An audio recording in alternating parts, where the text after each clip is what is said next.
ان پڑھ بریلویوں کو کیسے دعوت دی جا سکتی ہے؟ ان کا جواب ہوتا ہے ہمارے شیخ نے سے مناظرہ کرو۔ دیکھیں، ایک تو پیار سے دعوت دینی چاہیے۔ اب میرے بارے میں تو یہ لوگ کافر کہتے ہیں، میں یہ نہیں کہتا آپ جا کے اس کو کہیں کہ ایک کافر تو جہنم میں جائے گا، ٹھیک ہے نا؟ تو دعوت پیار سے دینی چاہیے، دعوت پیار سے دینی چاہیے اور سمجھانا چاہیے، مثالیں دے کے پیار سے، ٹھیک ہے؟ کبھی کبھار آپ کے پاس اتنا وقت نہیں ہوتا آپ سے بحث کریں، آپ اس کو بس اتنا ہی کہہ کے چلے جائیں کہ میرے بھائی، یعنی بھائی چلے نہ کہیں لیکن رشتے میں اگر بھائی ہوں یا خاندانی کنبے قبیلے میں بھائی ہوں، ٹھیک ہے نا؟ ورنہ دین میں تو ہمارے بھائی نہیں ہیں مشرک، لیکن آپ اس کو کہیں کہ جو ہے سورۃ فاتحہ پر غور کرو، ایاک نعبد و ایاک نستعین پر غور کرو، بس اس کے معنی پر غور کرو، بس میری ایک نصیحت ہے، میں تم سے کچھ نہیں چاہتا، اللہ کے لیے، اپنی آخرت، یعنی اپنی آخرت کی خاطر ایاک نعبد و ایاک نستعین پر غور کرو، بس یہی اس کو کر کے چلے جائیں۔ ممکن کتنے لوگوں نے صرف اس نصیحت پر ہدایت قبول کی ہے۔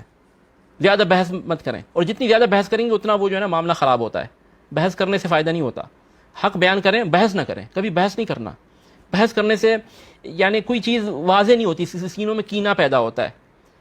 نصیحت کریں، اس کو کہیں کہ یعنی مثالیں بیان کریں، اس کو کہیں کہ دیکھیں آپ کا بیٹا ہے، ٹھیک ہے، آپ نے کہا ہے کہ بیٹا کوئی بھی تمہیں ضرورت ہو مجھ سے مانگ لیا کرو، جیب خرچ چاہیے میں دیا کروں گا، ٹھیک ہے، لنچ ٹائم کے لیے پیسے چاہیے میں دیا کروں گا، باہر سے کچھ لینا ہے میں دیا کروں گا۔ وہ کیا کرتا ہے؟ وہ آپ کا بیٹا، آپ اس کے خالق مالک رب نہیں ہو پھر بھی، لیکن آپ یعنی آپ اس کے باپ ہو، آپ کے گھر پہ پیدا ہوا ہے، ٹھیک ہے؟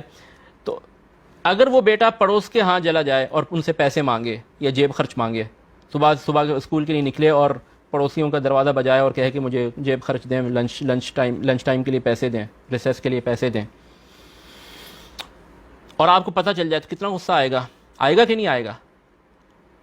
تو جو ہمارا خالق اور مالک اور رب اور رازق ہے، فَابْتَغُوا عِنْدَ اللَّهِ الرِّزْقَ، اللہ تعالیٰ فرماتے ہیں فَابْتَغُوا عِنْدَ اللَّهِ الرِّزْقَ، رزق اللہ کے ہاں ڈھونڈو، اللہ سے مانگو، اللہ سے طلب کرو۔ تو اس رزاق کو کتنا غصہ آئے گا کہ میرا بندہ ہو اور میرے بندوں سے مانگتا پھرے مجھے چھوڑ کے۔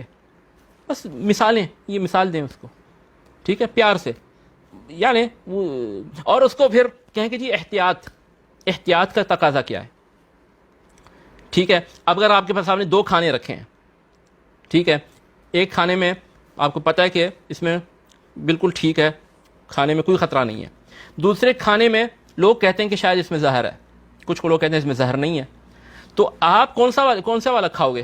جس میں جو ہے کوئی شبہ نہیں ہے وہی کھاؤ گے، وہ جس میں خطرہ ہے اس کو تو آپ چھوؤ گے بھی نہیں کہ بھئی خامہ میں اپنے آپ کو کیوں خطرے میں ڈالوں، ہے کہ نہیں؟ اچھا، اب 2 ہمارے پاس آپشن ہے، ایک تو میں ہر حاجت اللہ کے سامنے رکھوں، اللہ کو پکاروں، اس میں تو کوئی شبہ، اس کے جائز ہونے میں اور مشروع ہونے میں اور کار خیر اور کار ثواب ہونے میں تو کوئی شبہ نہیں نا، سب کے ہاں، بریلوی، دیوبندی، سنی، بدعی، شیعی، رافضی، اسماعیلی، سب کوئی، اس میں تو کسی کا ہاں کوئی اختلاف نہیں کہ اللہ کو آپ پکاریں، ٹھیک ہے؟ یعنی یہ متفق علیہ ایک چیز ہے، اس میں کوئی شبہ نہیں ہے، کوئی خطرہ نہیں ہے، اللہ کو پکارنا۔ دوسرا ہے کہ آپ غوث اعظم کو پکاریں، عبد القادر جیلانی کو پکاریں، اس میں بعض لوگ کہتے ہیں کہ آپ کر سکتے ہیں، بعض لوگ کہتے ہیں کہ اچھا بھی ہے، اور بعض لوگ کہتے ہیں کہ کرو گے تو ہمیشہ کے لیے جہنم میں جاؤ گے، ٹھیک ہے؟ اب آپ کیوں رسک لے رہے ہیں غیر اللہ کو پکارنے کا؟ یعنی اب یہ ایک ڈاؤٹ فل چیز ہو گئی نا، اس میں شبہ ہو گیا، خطرہ جان ہے، یعنی خطرہ عاقبت ہے، ہمیشہ کے لیے انسان جہنم میں جا سکتا ہے، تو پھر ایسا رسک کیوں لیں؟ زیادہ سے زیادہ کیا ہے؟ نہیں کرنے پر گناہ تو نہیں ملے گا نا، عبد القادر جیلانی کو نہیں پکاریں گے تو گناہ ملے گا؟ کوئی کہہ سکتا ہے؟ کوئی مائی کا لال نہیں کہہ سکتا، احمد رضا خان قبر سے اٹھ کے بھی نہیں کہہ سکتا یہ بات تو، ٹھیک ہے؟ صحابہ پکارتے تھے عبد القادر جیلانی کو، نبی صلی اللہ علیہ وسلم پکارتے تھے ان کو، نہیں پکار رہے ہم، کیا ہو جائے گا؟ کیا کوئی حکم لگائے کہ تم غلط کر رہے ہو؟ نہیں، پکارنا فرض ہے عبد القادر جیلانی کو، تو بلکہ ایک مشکوک فیہ، مشبوہ چیز ہے، اس میں شبہ ہے، بعض لوگ کہتے ہیں جائز ہے، بعض لوگ کہتے ہیں کرو گے تو ہمیشہ کے لیے جہنم میں جاؤ گے، تو ایسی چیز کرنا کیوں؟ ایسی چیز کرنے کا رسک کیوں لینا؟ انسان اس چیز کی طرف جائے جو بالاتفاق اس میں کوئی شبہ نہیں ہے، سب کہتے ہیں کہ جائز ہے اور اچھا ہے اللہ کو پکارنا۔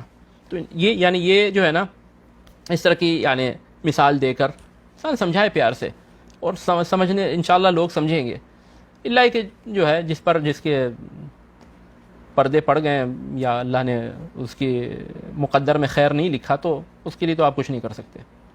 اللہ المستعان.